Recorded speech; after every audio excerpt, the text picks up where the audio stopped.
بسم الله الرحمن الرحيم. الله ولي الذين آمنوا يخرجهم من الظلمات إلى النور والذين كفروا أولياؤهم الطاغوت يخرجونهم من النور إلى الظلمات أولئك أصحاب النار هم فيها خالدون. نحمده ونستعينه ونستغفره ونعوذ بالله من شرور أنفسنا ومن سيئات أعمالنا من يهده الله فلا مضل له ومن يضلله فلا هادي له وأشهد أن لا إله إلا الله وحده لا شريك له وأشهد أن محمدا عبده ورسوله. يا أيها الذين آمنوا اتقوا الله حق تقاته ولا تموتن إلا وأنتم مسلمون. يا أيها الناس اتقوا ربكم الذي خلقكم من نفس واحدة وخلق منها زوجها وبث منهما رجالا كثيرا ونساء واتقوا الله الذي تساءلون به والأرحام إن الله كان عليكم رقيبا. يا أيها الذين آمنوا اتقوا الله وقولوا قولا سديدا يصلح لكم أعمالكم ويغفر لكم ذنوبكم. يا أيها الذين آمنوا اتقوا الله وقولوا قولا سديدا يصلح لكم أعمالكم ويغفر لكم ذنوبكم ومن يطع الله ورسوله فقد فاز فوزا عظيما. أما بعد فإن خير الحديث كتاب الله وخير الهدي هدي محمد صلى الله عليه وسلم وشر الأمور محدثاتها وكل محدثة بدعة وكل بدعة ضلالة وكل ضلالة في النار. فقد قال الله تبارك وتعالى في القرآن المجيد والفرقان الحميد: فأعوذ بالله السميع العليم من الشيطان الرجيم من همزه ونفخه ونفثه. بسم الله الرحمن الرحيم. وَلَقَدْ خَلَقْنَا الْإِنسَانَ وَنَعْلَمُ مَا تُوَسْوِسُ بِهِ نَفْسُهُ وَنَحْنُ أَقْرَبُ إِلَيْهِ مِنْ حَبْلِ الْوَرِيدِ إِذْ يَتَلَقَّى الْمُتَلَقِّيَانِ عَنِ الْيَمِينِ وَعَنِ الشِّمَالِ قَعِيدٌ مَا يَلْفِظُ مِنْ قَوْلٍ إِلَّا لَدَيْهِ رَقِيبٌ عَتِيدٌ وَجَاءَتْ سَكْرَةُ الْمَوْتِ بِالْحَقِّ ذَلِكَ مَا كُنْتَ مِنْهُ تَحِيدُ وَنُفِخَ فِي الصُّورِ وَذَلِكَ يَوْمُ الْوَعِيدِ وَجَاءَتْ كُلُّ نَفْسٍ مَعَهَا سَائِقٌ وَشَهِيدٌ لقد كنت في غفلة من هذا فكشفنا عنك غطاءك فبصرك اليوم حديد وقال قرينه هذا ما لدي عتيد ألقيا في جهنم كل كفار عنيد مناع للخير معتد مريب الذي جعل مع الله إلها آخر فألقياه في العذاب الشديد قال قرينه ربنا ما أطغيته ولكن كان في ضلال بعيد قال لا تختصموا لدي وقد قدمت إليكم بالوعيد ما يبدل القول لدي وما أنا بظلام للعبيد. وقال سبحانه وتعالى وما خلقت الجن والإنس إلا ليعبدون. وقال جل وعلا كنتم خير أمة أخرجت للناس تأمرون بالمعروف وتنهون عن المنكر وتؤمنون بالله. رب اشرح لي صدري ويسر لي أمري واحلل عقدة من لساني يفقهوا قولي. رب زدنی علما سبحانک لا علم لنا الا ما علمتنا انک انت العلیم الحکیم. معزز حاضرین جمعہ، ہر قسم کی تعریف، بڑائی اور بزرگی اللہ رب العالمین کے لیے لائق اور زیبا ہے، جس کی ربوبیت میں، جس کی الوہیت میں اور جس کے اسماء و صفات میں اس کا ہمسر، اس کا ثانی کوئی نہیں۔ اللہ رب العالمین کی ذات میں، اپنی صفات میں اللہ رب العالمین ہر اعتبار سے یکا اور تنہا ہے۔ اللہ رب العالمین کے صفات پر، ساری کی ساری صفات پر ہم ایمان رکھتے ہیں۔ اللہ رب العالمین کی بہت ساری صفات ہیں جن صفات کا اللہ رب العالمین نے ہمیں علم دیا ہے۔ ایسی بہت ساری صفات ہیں جن کا اللہ رب العالمین نے ہمیں علم دیا، انسانوں کو علم دیا۔ اس کے علاوہ اللہ رب العالمین کی صفات اتنی ہی نہیں ہیں جو ہمارے علم میں ہیں، بلکہ اللہ رب العالمین نے انسانوں کو نہ سکھا کر اپنی بہت ساری صفات کا علم اپنی دوسری مخلوقات کو دیا ہے۔ اور گرچہ اللہ رب العالمین نے ان کا علم ہمیں نہیں دیا، کتاب و سنت میں وہ صفات مذکور نہیں ہیں، مگر ان صفات کا پر ہمارا ایمان ایسے ہی ہے جیسے ان صفات پر ہمارا ایمان ہے جن کا ہمیں علم ہے۔ جن صفات کا ہمیں علم دیا گیا ہے ان پر بھی ہمارا ایمان ہے، اور جن صفات کو اللہ رب العالمین نے ہمیں نہ سکھا کر اپنی دوسری مخلوقات کو سکھایا ہے، جن کا علم اللہ رب العالمین نے اپنی دوسری مخلوقات کو دیا ہے، ان صفات پر بھی ہمارا علم ویسے ہی ہے جیسے ان صفات پر ہے جن کا علم ہمیں ہے۔ اس کے علاوہ تیسرے کیٹیگری کے بھی صفات ہیں جن کا علم اللہ رب العالمین نے نہ ہمیں دیا، نہ انسانوں کو دیا، نہ جنوں کو دیا، نہ اپنی کسی دوسری مخلوق کو دیا، نہ فرشتوں کو دیا، بلکہ اللہ رب العالمین نے ان صفات کو اپنے علم میں محفوظ رکھا ہے۔ ان صفات پر بھی ہمارا علم ہے، ان سارے صفات پر ہمارا علم، ان تینوں کیٹیگری کے صفات پر ہمارا علم ہے۔ اور کیسا علم ہے اور کیسا ایمان ہے اللہ رب العالمین کے صفات پر؟ دیکھیے، یاد رکھیں، ہمارا مقصد حیات توحید ہے۔ توحید کی ترویج و اشاعت کے لیے ہم جیتے ہیں، توحید کے اوپر رہنا، توحید کی ترویج و اشاعت کرنا، یہی ہمارا مقصد حیات ہے۔ اللہ رب العالمین نے قرآن و حدیث کے اندر اسی بات کا ہمیں پابند فرمایا ہے۔ تو توحید، صفات کے اندر جو توحید ہے، اس معاملے کے اندر آپ دیکھیں گے کہ امت کے اندر بہت زیادہ فساد، بہت زیادہ بگاڑ موجود ہے۔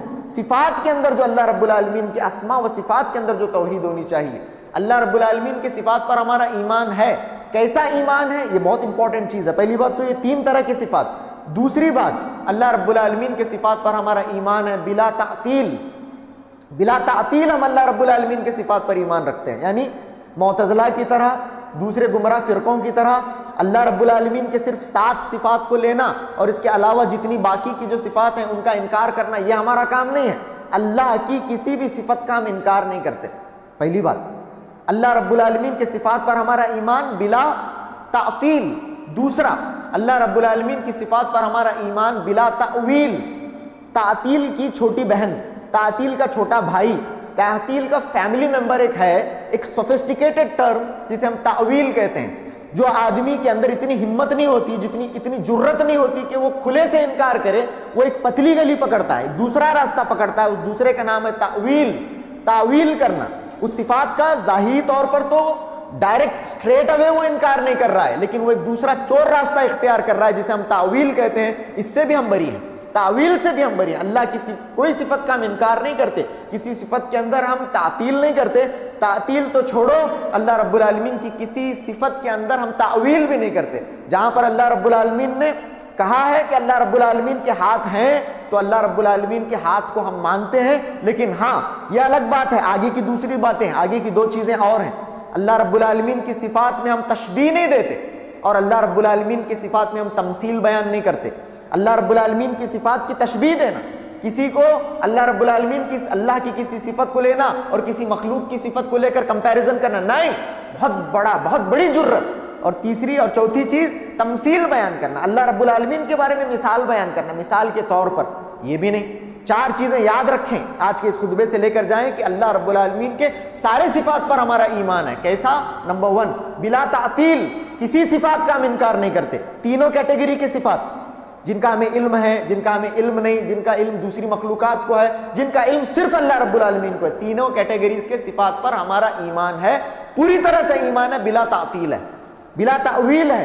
کسی صفت کی ہم کیا نہیں کرتے؟ کسی صفت کی ہم تعویل نہیں کرتے۔ اللہ رب العالمین نے جہاں پر فرمایا کہ اس کے ہاتھ ہیں، تو اللہ رب العالمین کے ہاتھ ہیں، لیکن نعوذ باللہ من ذالک، کوئی یہ نہ سمجھے کہ اس کا ہاتھ کیسا ہے، اور اس میں سوچنے کی بھی ضرورت نہیں ہے، فکر کرنے کی بھی ضرورت نہیں۔ بس اللہ رب العالمین کے ہاتھ پر کما یلیق بجلالہ، اتنا ہم کہہ سکتے ہیں، کما یلیق بجلالہ، at the most, all we can say is what, کما یلیق بجلالہ، جیسے اس کی جلال کے لائق ہے، جیسے اس کی شان کے لائق ہے۔ بس مزید اس سے زیادہ کچھ کہنے کی، اس سے زیادہ غور فکر کرنے کی، اس سے زیادہ پوچھ پاچھ کرنے کی، اس کی تہ میں جانے کی ضرورت نہیں ہے۔ اللہ رب العالمین کی صفات پر ہم من و عن یقین رکھتے ہیں، بلا تعویل، بلا تعطیل رکھتے ہیں، بلا تشبیہ، تشبیہ نہیں دیتے، تمثیل نہیں دیتے۔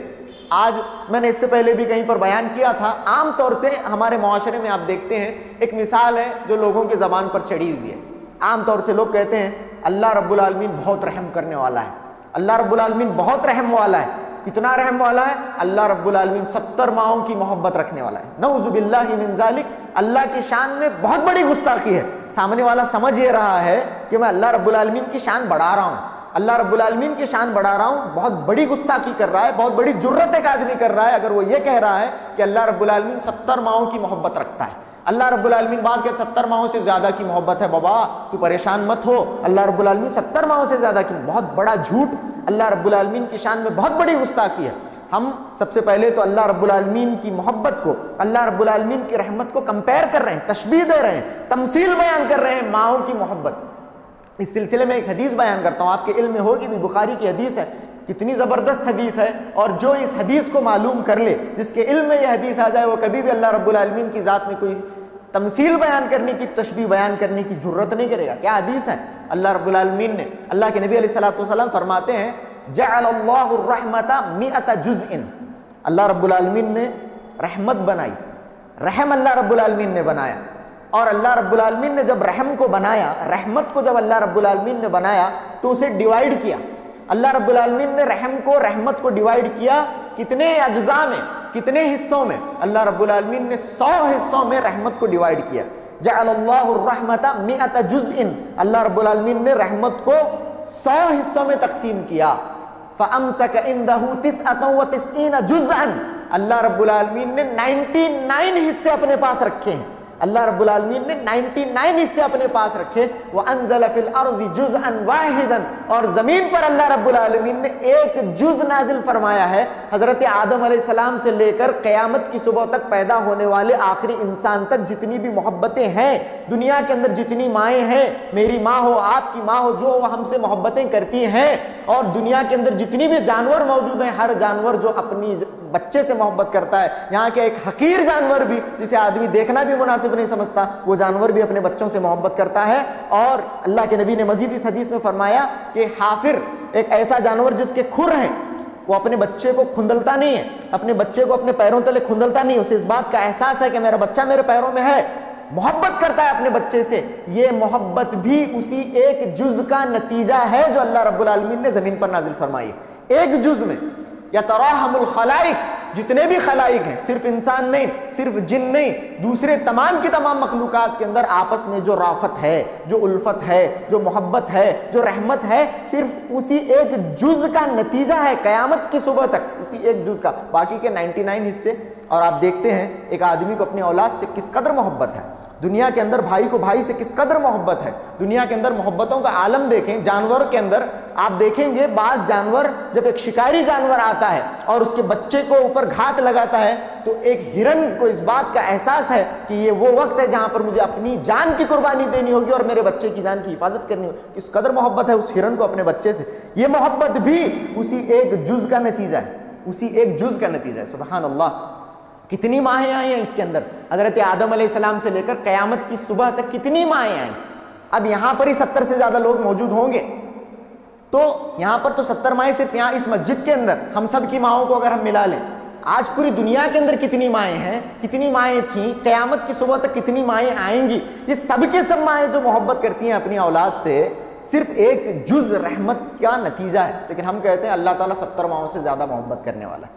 یہ سب سے بڑا جھوٹ ہے اور اللہ رب العالمین کی شان میں گستاخی ہے، گرچہ کہ اس جملے کو آدمی اللہ رب العالمین کی شان میں بیان کرتا ہے۔ آدمی کا علم ناقص ہونے کی وجہ سے ایسے مقابرے آدمی کرتا ہے، ایسی باتیں آدمی کرتا ہے۔ تو خیر الحمدللہ ہماری زندگی کا مقصد ترویج و اشاعت توحید ہے، اشاعت توحید، اللہ کی توحید کو بلند کرنا۔ اللہ رب العالمین کے صفات کو ہم ان 4 معنوں میں مانتے ہیں، بلا تعطیل، بلا تأویل، بلا تمثیل، بلا تشبیہ، اور تینوں کیٹیگریز کے صفات کو اسی طرح سے ہم مانتے ہیں۔ اللہ رب العالمین کی توحید، ابتدائی حمد و ثنا کے طور پر میں نے باتیں آپ کے سامنے بیان کرنا شروع کی تو یہ چیزیں میرے ذہن میں آئیں، اور آگے بڑھتے ہیں۔ درود و سلام ہو جناب محمد صلی اللہ علیہ وآلہ وسلم پر کہ آپ علیہ السلام کو اللہ رب العالمین نے قیامت تک پیدا ہونے والے آخری فرد کے لیے سامان ہدایت دے کر عرب کی سرزمین پر مبعوث فرمایا، اور اللہ کے نبی علیہ السلام نے اپنی 23 سالہ مختصر سی نبوی زندگی میں وہ انقلاب برپا کیا جس کی مثال دنیا پیش کرنے سے قاصر ہے۔ اب میری، آپ کی اور جملہ انسانیت کی اخروی نجات کا انحصار اسی بات پر ہے کہ ہم اپنی پوری زندگی جناب محمد صلی اللہ علیہ وسلم کے بتائے ہوئے طریقے پر گزاریں، اور اس سے ہٹ کر اگر کوئی آدمی کوئی دوسرا طریقہ اختیار کرتا ہے اور وہ یہ سمجھتا ہے کہ وہ یہ طریقہ اسے جنت کی طرف لے جائے گا تو ایسا آدمی خام خیالی میں مبتلا ہے، ایسا آدمی اپنی عقل پر جتنا ماتم کرے اتنا کم ہے۔ اللہم صلی علی محمد وعلی آل محمد کما صلیت علی ابراہیم وعلی آل ابراہیم انک حمید مجید، اللہم بارک علی محمد وعلی آل محمد کما بارکت علی ابراہیم وعلی آل ابراہیم انک حمید مجید۔ معزز حاضرین، ویسے محمدیہ مسجد میں سلسلہ وار دروس ایک مخصوص ٹاپک پر ہوتے رہتے ہیں، اور آج کے اس خطبے کے بالکل ایک شارٹ نوٹس میں مجھے آپ کے سامنے کھڑا ہونا پڑا ہے، تو بہت زیادہ باتیں تو خیر میں اس سلسلے میں نہیں کروں گا، لیکن ایک انتہائی اہم ٹاپک پر چند انشاءاللہ نکات آپ کے سامنے پیش کرنے کی کوشش کروں گا، ورنہ اپنے آپ میں بہت طویل ٹاپک ہے جس پر کئی خطبے درکار ہیں، اور میں نے اس سے پہلے بھی محمدیہ مسجد میں 10-12 خطبے اس سلسلے میں دیے ہیں۔ تو اس سلسلے میں آج کے وقت کو پیش نظر رکھتے ہوئے اور حال کے چند ڈیولپمنٹس کو پیش نظر رکھتے ہوئے اس سلسلے میں نے بات کرنا آپ کے سامنے ضروری سمجھا ہے۔ امید کرتا ہوں کہ آپ ان باتوں کو غور سے سماعت فرمائیں گے اور اس کے بعد مزید اس سلسلے میں آپ مطالعہ فرمائیں گے۔ سب سے پہلے بات یہاں سے شروع کرتے ہیں کہ آدمی اگر دنیا میں اللہ رب العالمین نے اسے بھیجا ہے تو اسے اپنے مقصد کا علم ہونا چاہیے۔ دنیا کی ہر کامیابی اسی بات پر منحصر ہے، کسی بھی میدان کی کامیابی کو آپ لے لیں، اس کامیابی کا اسی بات پر انحصار ہوتا ہے کہ جو آدمی ہے اسے اپنے مقصد کا علم ہے کہ نہیں ہے، وہ حاصل کیا کرنا چاہتا ہے، اس کا مقصد کیا ہے۔ مقصد کا علم کامیابی کے لیے شرط ہے، آدمی کے لیے اپنا مقصد ڈیفینٹ ہونا چاہیے، اپنا مقصد کلیئر ہونا چاہیے، سب سے پہلی چیز، یہ پہلی چیز۔ دوسری چیز، اچھا مقصد تو کلیئر ہے، میرا مقصد کیا ہے مجھے معلوم ہے، لیکن راستہ کلیئر نہیں ہے، راستے کا انتخاب۔ سب سے پہلا مقصد کی تعیین، دو چیزیں امپورٹنٹ ہیں کسی بھی آدمی کو کامیاب ہونے کے لیے، چاہے وہ دنیاوی اعتبار ہی سے کیوں نہ ہو، دو چیزیں بہت ضروری ہوتی ہیں۔ سب سے پہلے مقصد کی تعیین بہت ضروری، دوسرا راستے کا انتخاب بہت ضروری۔ ٹھیک ہے، یہ مقصد مجھے حاصل کرنا ہے، لیکن طریقہ کیا ہوگا، اس مقصد کے حصول کے لیے میں کون سا راستہ اختیار کروں گا، وہ راستہ بہت ضروری ہے۔ اکثر افراد کا معاملہ تو یہ ہوتا ہے کہ وہ مقصد کی تعیین ہی میں چوک جاتے ہیں۔ اب جب ایک آدمی مقصد کی تعیین ہی میں چوک گیا ہے، اس کے مقصد ہی کو وہ سمجھ نہیں پایا ہے، تو وہ راستہ چاہے لاکھ اختیار کر لے وہ کبھی منزل کو نہیں پہنچ سکتا۔ لیکن ایک طبقہ لوگوں کا ایسا بھی ہوتا ہے جنہوں نے مقصد کو تو سمجھا ہے، مقصد تو وہ سمجھتے ہیں کہ یہ ہونا چاہیے، لیکن اس مقصد کے حصول کے لیے جو طریقہ انہوں نے اختیار کیا ہے وہ طریقہ مطلوب نہیں ہے، وہ طریقہ مقصود نہیں ہے، وہ طریقہ صحیح نہیں ہے، ایک دوسرا ہی طریقہ، خود ساختہ طریقہ انہوں نے اختیار کیا ہے۔ یہ بھی نہیں ہونا چاہیے، یاد رکھیں، باتوں کو ذرا کنفیوز نہ کر لیں، امپورٹنٹ چیزیں ہیں۔ سب سے پہلے مقصد کی تعیین ضروری ہے، پہلی چیز۔ مقصد کی تعیین کے بعد طریقے کو انتخاب کریں، طریقہ منتخب فرمائیں، یہ دو چیزیں بہت ضروری ہوتی ہیں کسی بھی چیز میں سکسیس حاصل کرنے کے لیے، آپ کسی بھی میدان کے کیوں نہ ہو۔ اب اس سب سے بڑھ کر جو کامیابی ہے وہ آخرت کی کامیابی ہے۔ آخرت کی کامیابی تو اصل مقصود ہے، اصل ہے۔ اب اصل آخرت کی کامیابی کے لیے، اخروی نجات کے لیے بھی آدمی کو اپنا مقصد معلوم ہونا چاہیے اور راستہ معلوم ہونا چاہیے۔ اور یہ جو مقصد ہے اسے کہاں سے آدمی حاصل کرے گا؟ اللہ رب العالمین کے کلام سے حاصل کرے گا، کتاب و سنت سے حاصل کرے گا۔ طریقہ کہاں سے اخذ کرے گا؟ کتاب و سنت سے طریقہ اخذ کرے گا، ورنہ آج آپ دیکھیں گے بہت سارے فرقے دنیا کے اندر موجود ہیں، اس سے پہلے بھی بہت سارے نت نئے فرقے آئے تھے، آج بھی آپ دیکھیں گے کہ دنیا کے اندر مختلف افکار کے حاملین آپ کو ملیں گے، سب کے اپنے افکار ہیں، سب کے اپنے نظریات ہیں، سب کے اپنے پرسپیکٹیوز ہیں، سب کے اپنے آئیڈیالوجیز ہیں، سب کے اپنے مقاصد ہیں۔ اس مقصد کی بنیاد کیا ہے؟ جو مقصد حضرت نے طے کیا ہوا ہے اپنے لیے، اس کی مقصد کی بنیاد کیا ہے؟ بہت سارے لوگوں کے مقاصد ہیں۔ اسی طرح سے آپ دیکھیں گے ایک بہت بڑا گمراہ فرقہ جسے ہم صوفیہ کے نام سے جانتے ہیں، تصوف کا جو فرقہ ہے، بہت بڑا فرقہ، ان کا بھی مقصد ہے۔ کیا مقصد ہے؟ اپنا خود ساختہ مقصد، اپنا خود ساختہ فلسفہ انہوں نے بنایا جس کا کتاب اللہ اور سنت رسول اللہ سے کوئی تعلق نہیں ہے، اپنا مقصد۔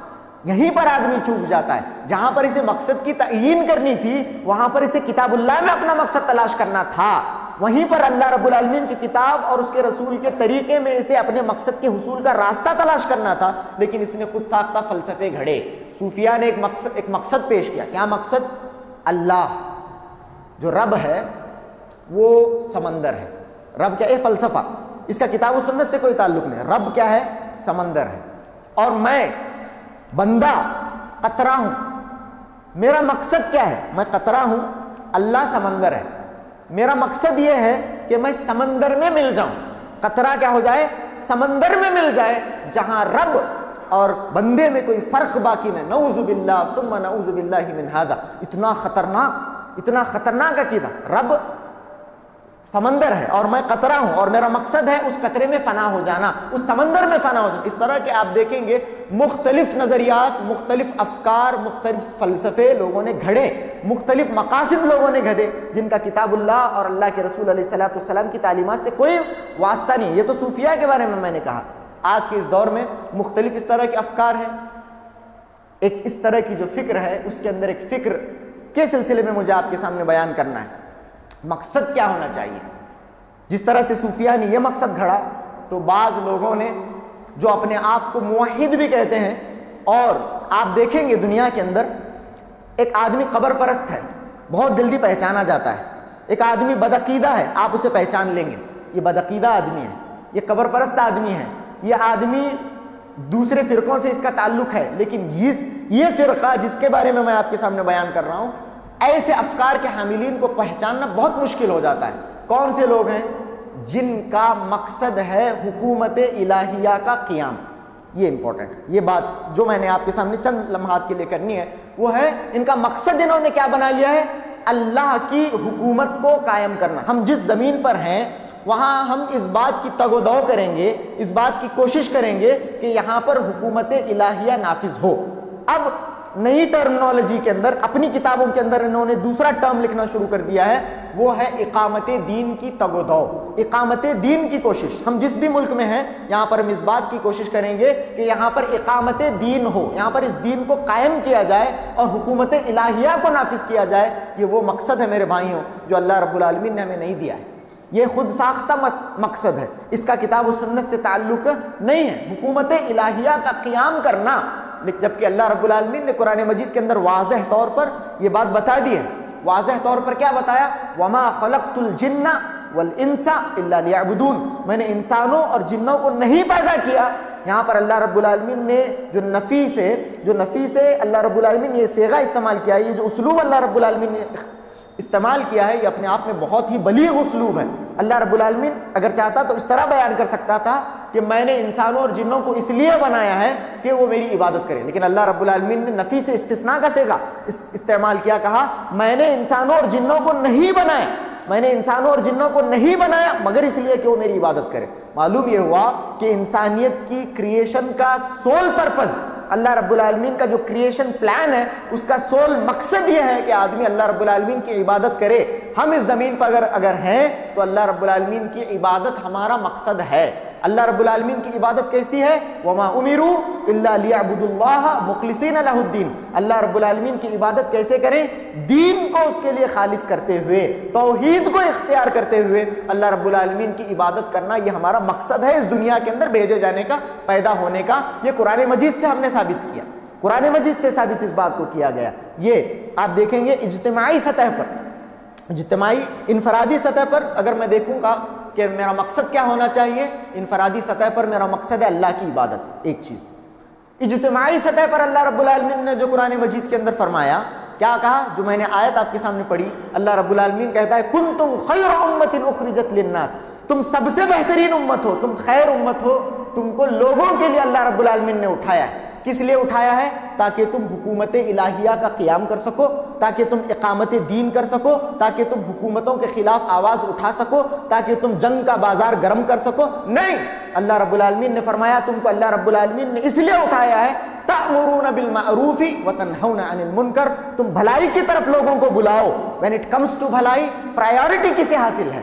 بھلائیاں بہت ساری ہیں. اللہ رب العالمین نے کہا کہ تم بھلائی کی طرف بلاؤ، لیکن پرائیورٹی وائز اگر دیکھا جائے تو دنیا کے اندر توحید سے بڑھ کر کوئی بھلائی نہیں ہو سکتی. توحید کی طرف بلاؤ. اس کے علاوہ بھی بھلائیاں ہیں، اس کی طرف بھی ہمیں بلانا ہے، لیکن سب سے پہلے پرائیورٹی وائز اگر دیکھا جائے تو سب سے بہترین بھلائی، سب سے مقدم جو بھلائی ہے وہ توحید ہے. توحید کی طرف تم بلاؤ. نمبر 1. وتنہون عن